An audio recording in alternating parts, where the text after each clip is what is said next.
Buenas tardes, hoy les voy a hablar de temperatura corporal. El objetivo de la toma de la temperatura corporal es evaluar el estado de termorregulación del paciente, mantener un registro gráfico del paciente, reconocer y referir los cambios y alteraciones que precisen revisión médica. El valor normal de la temperatura es de 37 grados centígrados. Los rangos es de 36.5 grados a 37.5 grados centígrados. Es muy importante saber que la temperatura axilar se le va a sumar 0.5 grados. En este momento les voy a hacer una demostración con un termómetro digital.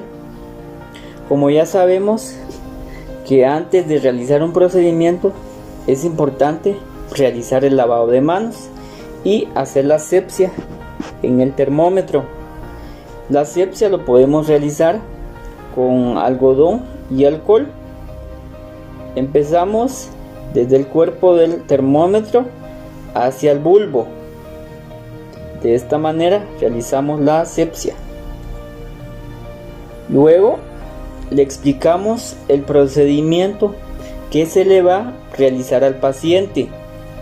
Colocamos el termómetro, normalmente tiene que ser a la mitad de la axila. Los termómetros digitales traen una alarma. Cuando cuantifica la temperatura, suena la alarma. Al sonar la alarma, verificamos la temperatura. Un ejemplo acá nos dio 36.5 más los 5 que le vamos a sumar nos da 37 grados centígrados. Les voy a hacer otra demostración con un termómetro de mercurio, que son las más exactas que pueden existir. Siempre antes de cuantificar la temperatura debemos de tomar en cuenta que el mercurio tiene que estar menor que 35 grados centígrados. El mercurio lo bajamos de la forma agitando el termómetro de esta manera. Siempre tener cuidado de no soltar el termómetro. Colocamos al paciente de la misma forma como habíamos colocado el termómetro digital. En este termómetro de mercurio esperamos 5 minutos. Al pasar los 5 minutos verificamos la línea del mercurio. Un ejemplo, si en este caso nos da 36 grados más los 5 que tenemos que sumar, nos da 36.5. Debemos de tomar en cuenta que la temperatura corporal también los factores que influyen es el medio ambiente de donde está el paciente. Debemos de tomar en cuenta si la temperatura nos marca 37.8 grados, se le llama febrícula y no es de alarmarnos. Debemos de tomar en cuenta el entorno del paciente. Buenas tardes, licenciada y compañeros. Voy a explicarles qué es y cuál es el procedimiento para medir la saturación de oxígeno. La saturación de oxígeno es la medida de la cantidad disponible de oxígeno en la sangre. Cuando el corazón bombea la sangre, el oxígeno se une a los glóbulos rojos para así ser repartido por todo nuestro cuerpo. Los niveles de saturación óptimos garantizan que las células obtengan la adecuada cantidad de oxígeno para el buen funcionamiento de nuestro cuerpo. Los parámetros normales de la saturación de oxígeno es de 95 al 100%. Por debajo de 90 ya se considera que la persona esté sufriendo de dificultad respiratoria. La saturación del oxígeno abajo del nivel crítico se debe tratar con la suplementación de oxígeno. Cuando el nivel de oxígeno en la sangre es demasiado bajo en comparación con el nivel promedio de una persona sana, puede ser una señal de una afección conocida como hipoxemia. Esto significa que al cuerpo le cuesta administrar el oxígeno a todas las células, tejidos y órganos. Para medir la saturación de oxígeno utilizaremos un pequeño dispositivo conocido como pulsoxímetro. Este instrumento de medición es un pequeño broche que a menudo se coloca en un dedo de la mano o también en algún dedo del pie. Mide el oxígeno en la sangre indirectamente mediante la absorción de luz a través del pulso de una persona. El uso del pulsoxímetro es más fácil, más rápido y no causa dolor. Existen diferentes tipos de pulsoxímetro, como son los de muñeca, los portátiles o pediátricos, que los sensores son mucho más finitos, y también están los monitores como este que les muestro acá, que este también no solo controla la frecuencia cardíaca y la saturación, sino también la presión arterial. Como ya lo había mencionado antes, también está el pulso oxímetro de dedo, que mide no solo la saturación, sino también la frecuencia cardíaca. ¿Cómo utilizar correctamente un pulso oxímetro? Primero verificaremos que exista llenado capilar. Luego limpiaremos la superficie del sensor con un paño suave o un algodón. Lo colocamos en el dedo asegurando que el sensor quede a la altura de la uña. Debe tener el paciente las uñas bien limpias sin restos de esmalte, ya que esto podría variar la medición. Durante la medición es importante que el paciente no se mueva. Una vez detectado el pulso, el medidor nos devolverá los valores de oxígeno y la frecuencia cardíaca. Como podrán notar, la saturación es de 94% y la frecuencia cardíaca es de 90%. Retiramos, limpiamos nuevamente y guardamos. Debemos de medir la saturación de oxígeno cuando observamos en el paciente cianosis, ya sea en mucosas o en las manos o en los pies, aleteo nasal, tiraje intercostal. Debemos estar alerta cuando observemos en los pacientes los siguientes síntomas: la falta de aire, dolor de cabeza, intranquilidad, mareos, la respiración acelerada, el dolor de pecho, la confusión, presión arterial alta, falta de coordinación. Las causas pueden ser múltiples, como la falta de oxígeno en el aire, la incapacidad de los pulmones para inhalar y enviar oxígeno a todas las células y tejidos, la incapacidad del torrente sanguíneo para circular a los pulmones, recolectar oxígeno y transportar. Como pueden notar, el paciente tiene una saturación de 98% y una frecuencia cardíaca de 86%. Muchísimas gracias, compañeros, por su atención. Continuamos con el pulso. Este nos sirve para medir la frecuencia cardíaca, es decir, las pulsaciones que da el corazón en un minuto. Idealmente, un corazón sano en un adulto tiene entre 60 a 100 pulsaciones por minuto. También es medido ubicando el dedo medio y el dedo índice justo abajo de nuestra muñeca y presionamos levemente las arterias hasta sentir una leve pulsación. Continuando con los signos vitales, se dice que la frecuencia respiratoria es el número de respiraciones realizadas por un ser vivo en un periodo específico. ¿Qué quiere decir esto? Que es un movimiento rítmico entre inspiración y expiración, ya que está regulado por el sistema nervioso. La frecuencia respiratoria se divide por la edad para el número de respiraciones del paciente.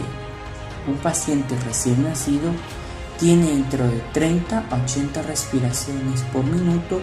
Un paciente lactante menor tiene dentro de 20 a 40 respiraciones por minuto.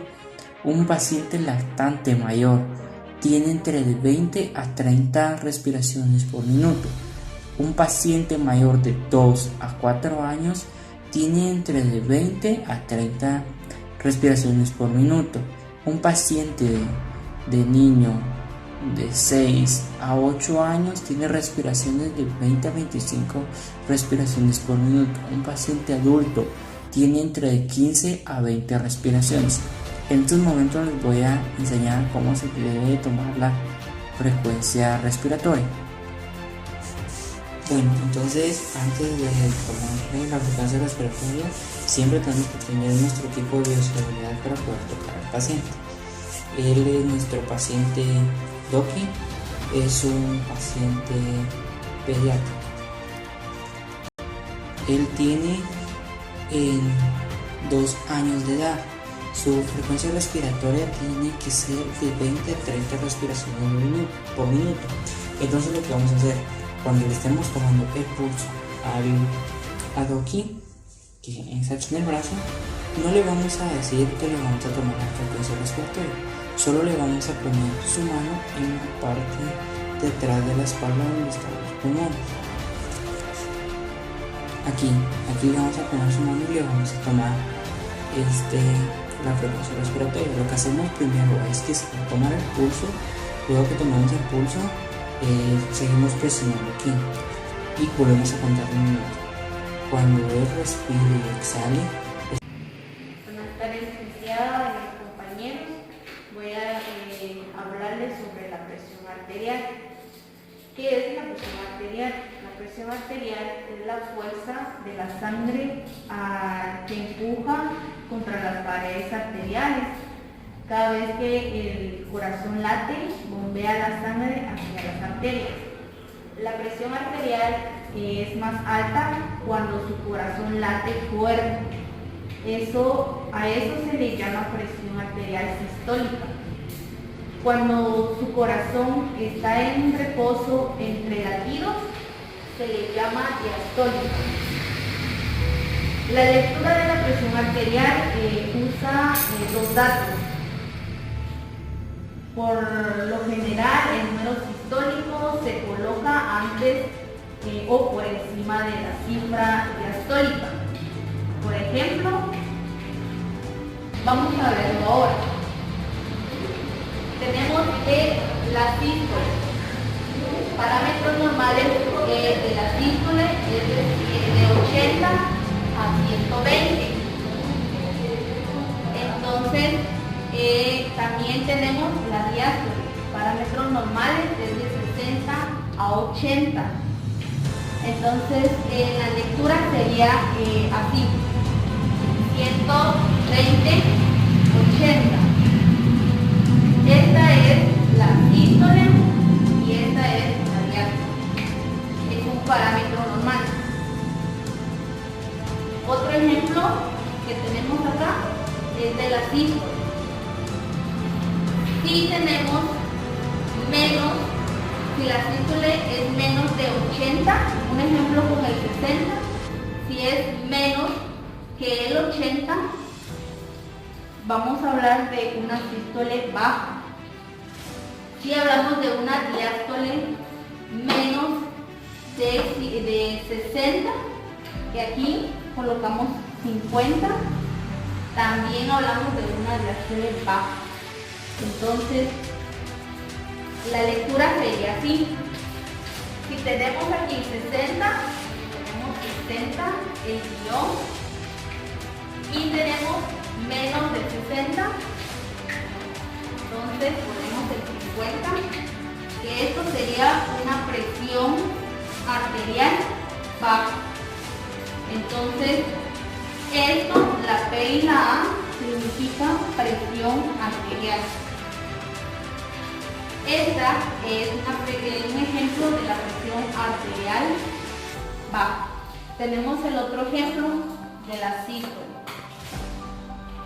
Si nuestra sístole es mayor que 120, aquí tenemos un ejemplo de poner 140, es más de 120.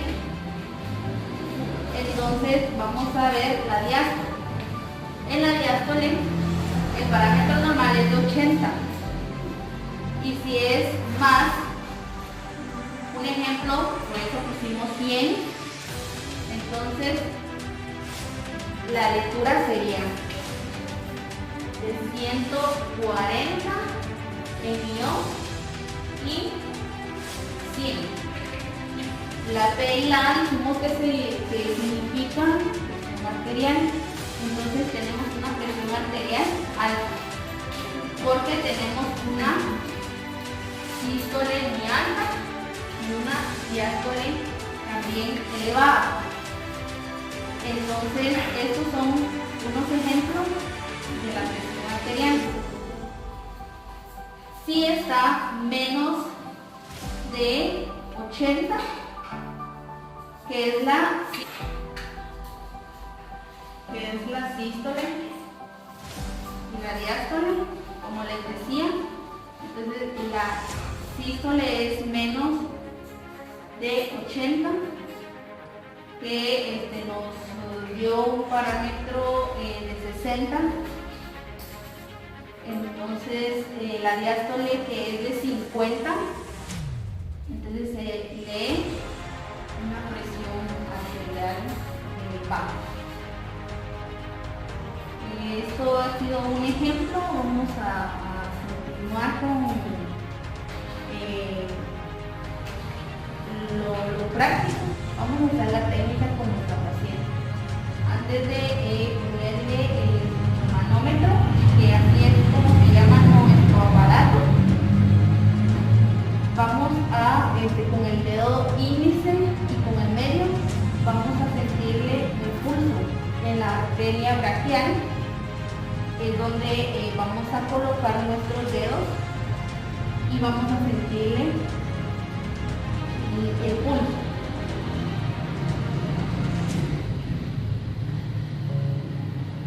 Cuando ya hemos sentido que ya encontramos el pulso, vamos a ponerle nuestro esfigmomanómetro, cabal donde queda la manguerita. Tenemos que ver que nuestra paciente se relaje y que esté relajada. Entonces vamos a envolver, que no quede muy apretada, sino un poco flojita, por lo menos 2 dedos. Vamos a sentirlo con nuestros dedos,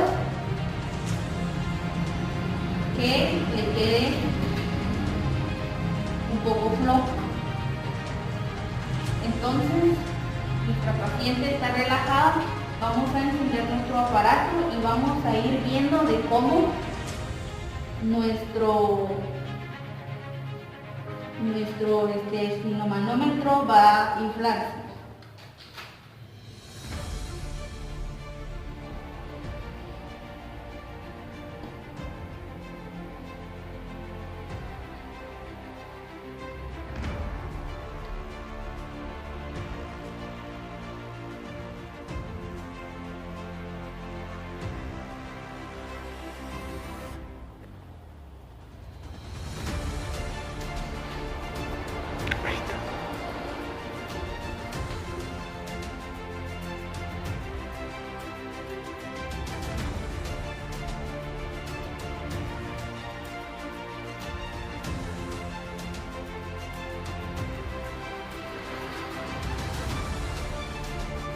Como podemos ver, nuestra paciente tiene parámetros normales que nos dio 95,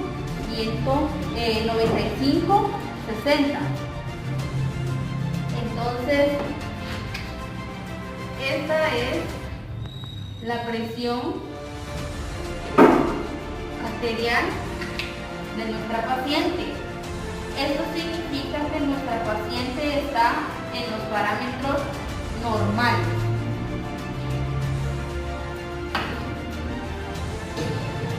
Vamos a presentar otra técnica con estetoscopio y nuestro esfigmomanómetro.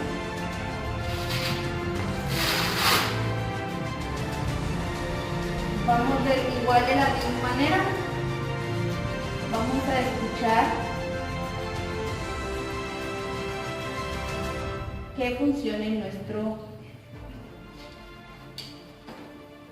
estetoscopio. De la misma manera, con el dedo índice y con el medio, vamos a sentirle el pulso a nuestra paciente, y cuando ya tenemos y hemos sentido el pulso, vamos a colocarle primero el estetoscopio o ya sea el esfigmomanómetro. En este caso vamos a colocarle primero el estetoscopio. Vamos a ponerle nuestro esfigmomanómetro.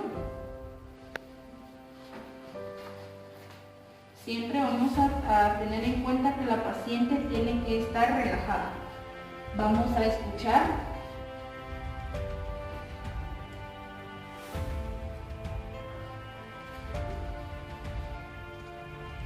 Vamos a llenar para que se vaya inflando, y como podemos ver, nuestra agujita lo ponemos a un 160 y despacio vamos a ir quitándole el aire y vamos a escuchar donde comienza el latido fuerte, y vamos a escuchar también donde termina. Aquí nos vamos a dar cuenta que la agujita donde empieza a sentirse el latido fuerte va a moverse constantemente, y cuando ya vamos a parar, entonces nuestra agujita va a dejar de moverse.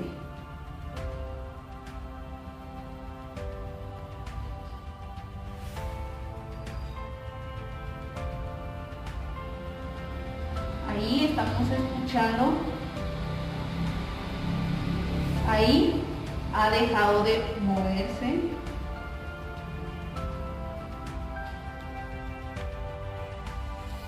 Acá nos dio que nuestra paciente tiene un 90-70 de presión arterial. Vamos a retirárselo. Entonces nos dio una sístole de 90, una diástole de 70.